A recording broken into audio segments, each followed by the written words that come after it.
तो हम यही चाहते हैं जो हो सके जो सरकार मदद करे। और नुकसान कितना हुआ? 1 लाख से ऊपर हो गया।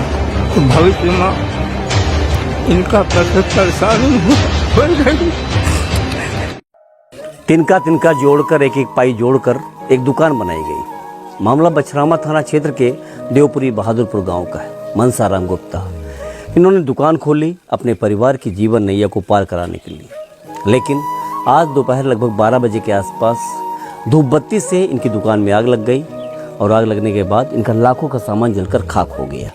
ये आप डेली यूज़ करते हैं, झाड़ू पड़ा हुआ है, अगरबत्ती, इधर लैया, दाल मोटी सब पड़ा हुआ है। ये दोना पत्तल जो आप लोग यूज़ करते हैं, जितना किराना का सामान होता है उसको टोटल जलकर खाक हो गया है। बताते हैं इनका नुकसान 1 लाख रुपए के ऊपर हुआ है। जरा अंदर दिखाइए। अंदर वो बोरियों में जितना आप देख रहे हैं ना, कबाड़, ये सब जला हुआ इनका जो आइटम है वो रखा गया है।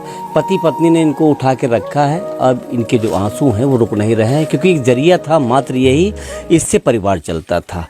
इनसे बात करता हूँ कि ये कैसे आग लगी और सरकार से क्या निवेदन कर रहे हैं। मनसाराम, कैसे आग लगी बताओ कुछ। ये धूप बत्ती से लगी है साहब। और जो है दोपहर में हम बछरावा चले गए थे और जो है धूप बत्ती लगी थी, घर में कुछ देखने चली गई थी, खाना वाना बना रहे थे कुछ पत्नी, और जो है उसी समय जो है लड़ी टंगी हुई थी, उसमें आग लग गई। कैसे आपका परिवार चलता था? इसी के सहारे चलता था जी, इसी सहारे। क्या चाहती हैं? रोइए मत, क्या चाहते बोलो।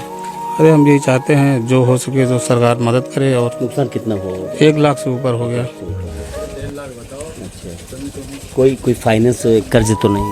नहीं, कर्ज तो नहीं है। जो फिलहाल आपके जीवन की नैया के लिए यही सहारा।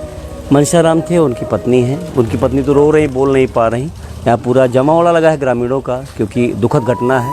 और ये घटना ये दैवी आपदा समझ लीजिए या कुछ भी समझ लीजिए, क्योंकि ये जो सही बात यह है कि धूप बत्ती से इनके यहाँ आग लगी। अब सरकार से निवेदन कर रहे हैं, तहसील प्रशासन से आग्रह है, सरकार से आग्रह है कि इस परिवार की मदद करें, क्योंकि यही एक दुकान ऐसी है जो इनके रोजी रोटी का सहारा था। उधर जो है बूढ़ा पिता बैठा हुआ है जो कि पूजा पाठ का काम करते हैं, उनकी वो भी भगवान सहारे हैं। और भगवान के सहारे हम सब हैं, और ये जनता भगवान के सहारे पहले, उसके बाद सहारा आपका है सरकार। इस परिवार की मदद कर दीजिए। गुप्ता परिवार है ये, और ये इसी से 2 पैसे की जो कमाई होती थी। बच्चे कितने हैं आपके? 2 बच्चे पढ़ते हैं? दोनों बच्चे पढ़ते हैं, परिवार चलता है। ये दुकान थी जिससे रोज़ सुबह खुलती थी, शाम को अपना बंद करते थे। गांव की दुकान है तो बिक्री भी अमूमन बस छोटी सी होती रही होगी। जो ग्रामीण अक्सर यहीं सामान लेने आते थे। गांव में ऐसी एक दुकान है जहां पर सब कुछ मिल जाता था, जो आपके घर के उपयोग का सामान होता था। लेकिन अब जो भी हुआ बड़ा दुखद हुआ। बस यही निवेदन है, सरकार से रिक्वेस्ट है कि इस परिवार की मदद की जाए, ताकि ये दुकान फिर से हरी भरी हो सके और इस परिवार की ज़िंदगी जो है फिर से पटरी पर आ सके। बाबा से बात करता हूँ, मनसाराम के पिताजी हैं, इनसे बात करता हूँ कि क्या है। चाचा, आग लग गई, नुकसान बहुत हो गया, सरकार से क्या चाहते हो? हमारे पास जमीन भी नहीं है। मत चाचा प्लीज रोइए नहीं, मदद आपकी होगी, परेशान न होइए।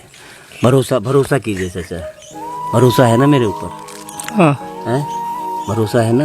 ये बच्चे हैं तो भविष्य में इनका परेशानी हो गई।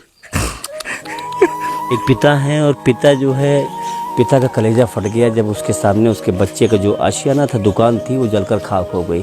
फायर वालों को फ़ोन किया था आपने? हाँ किया था, लेकिन बुझ नहीं थी तब तक। तो फायर वाले आए? हाँ, आए नहीं थे। हम बता दिए कि बुझ गई है, बुझा दी इनका है। तो फिर नहीं कहें ठीक है, फिर मिलकर बुझाया। हाँ, सब लोग। इन लोगों ने जो ग्रामीण थे उनकी मदद से आग पर काबू तो पा लिया गया, लेकिन तब तक बहुत देर हो चुकी थी। और इतनी देर हो गई थी कि इनकी जो रोटी है वो पूरी जल चुकी थी। रोटी का मतलब ये है कि इनका जो कमाई का जरिया था वो जलकर खाक हो चुका था। बूढ़े पिता की अरदास आपने सुनी, उससे बात करने की हिम्मत नहीं पड़ रही, केवल आंसुओं की धार चल रही।